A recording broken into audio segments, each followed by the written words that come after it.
What up, fam? What up, family? Welcome back to my channel. This time around, we have the legendary Bob Dylan with Positively 4th Street. Look, this song, I was looking for the album that this was released on. It's actually a Lucy. It came in between Highway 61 Revisited and Blonde on Blonde. Two of Bob Dylan's most popular albums. Bob Dylan, so much to say about Bob Dylan. Like I said, he's one of those guys I want to collect his whole discography, just because so much gems. As far as like a writer's perspective, it's a lot of amazing work. So y'all let me know what's next from Bob Dylan. Also, if you enjoy this content, don't forget to like, leave a comment, hit that subscribe button. I do appreciate y'all. Of course, I got the lyrics. Let's go ahead and listen.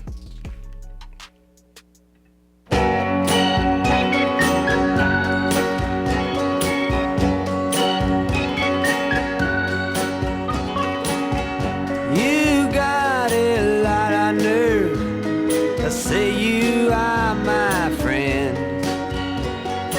When I was down, you just stood there grinning. You got a lot of nerve to say you got a helping hand to lend. You just want to be on the side that's winning.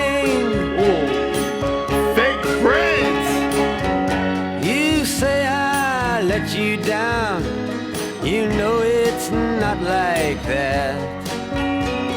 If you're so hurt, why then don't you show it?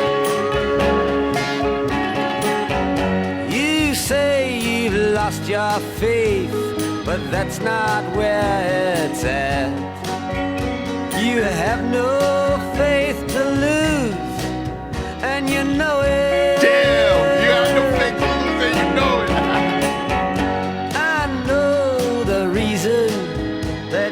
Talk behind my back. I used to be among the crowd you're in with. Do you take me for such a fool to think I'd make contact with the one who tries to hide what they don't know to begin with?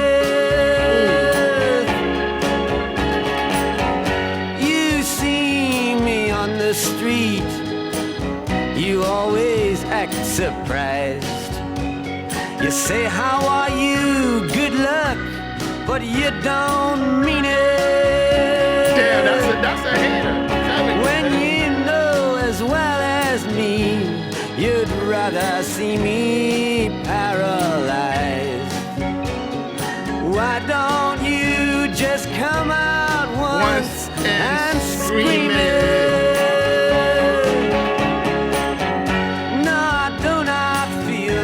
Good when I see the heartbreaks you embrace.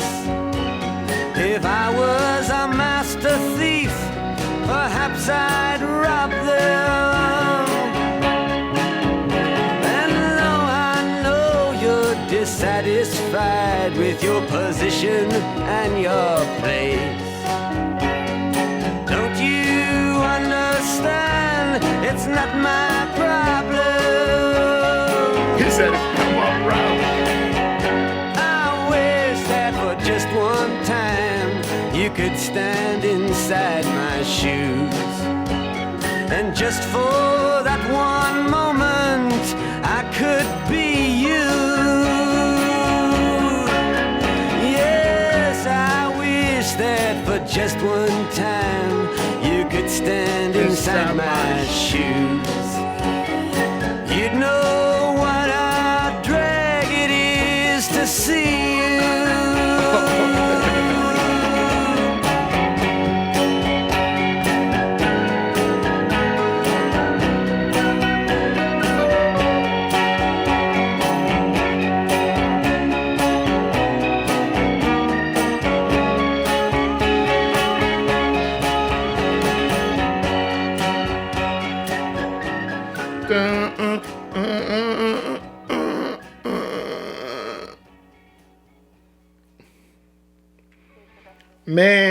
he said, he said, I wish that for just one time you could stand inside my shoes, and just for that one moment I could be you. Yes, I wish that for just one time you could stand inside my shoes.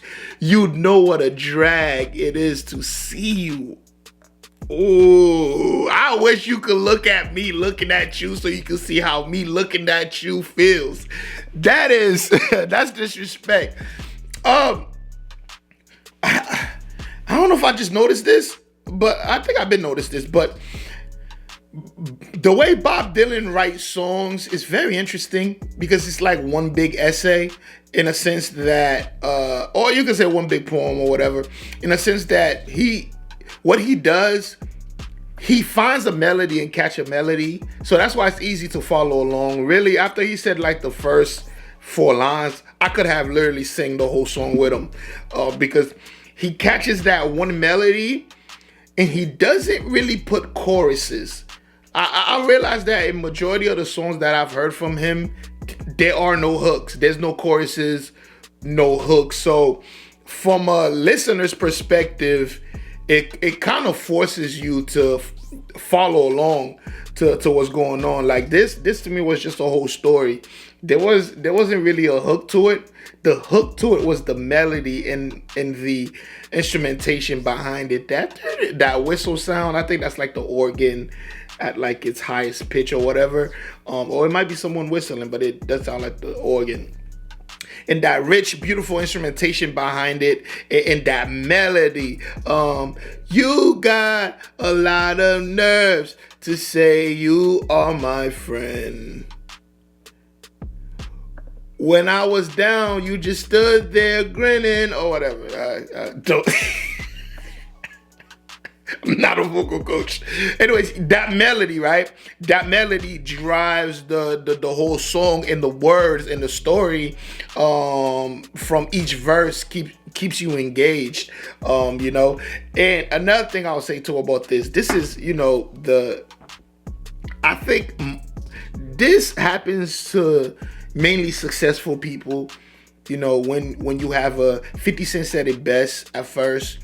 It used to be like, you know, him and 50 dudes, because you know when you're a rapper, you rappers are dying like it's nothing. You got to keep a lot of people around you, but the more successful you get, you realize how much more of a problem that brings than just hiring a security guard.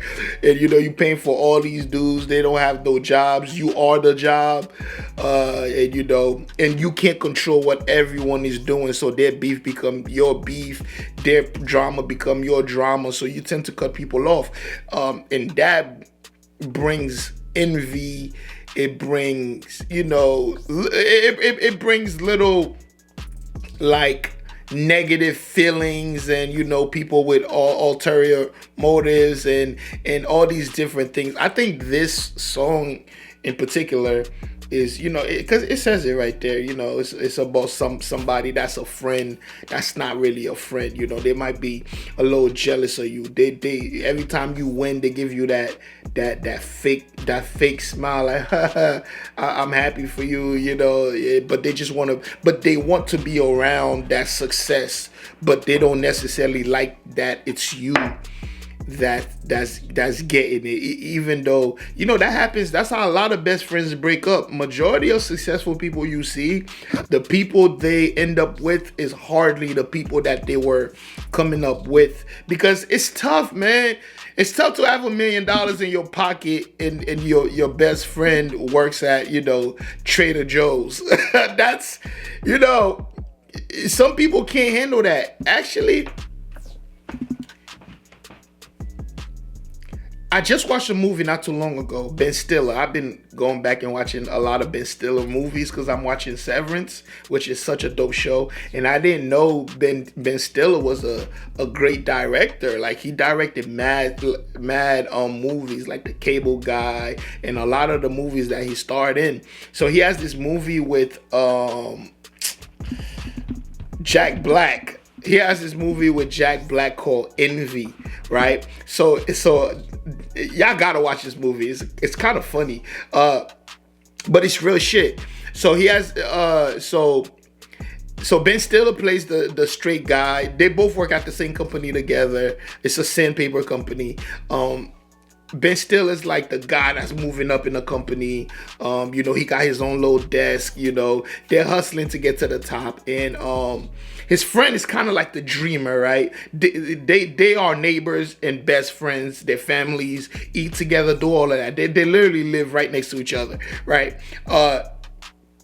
And Jack Black plays like the dreamer. You know, every morning they ride into work. He has the ideas, and you know, Ben Stiller's always like, he's more like, you know, I'm gonna grind the company and reach the top, and you know, encouraging his friends. So they go in, and I guess they both had like their what you call it.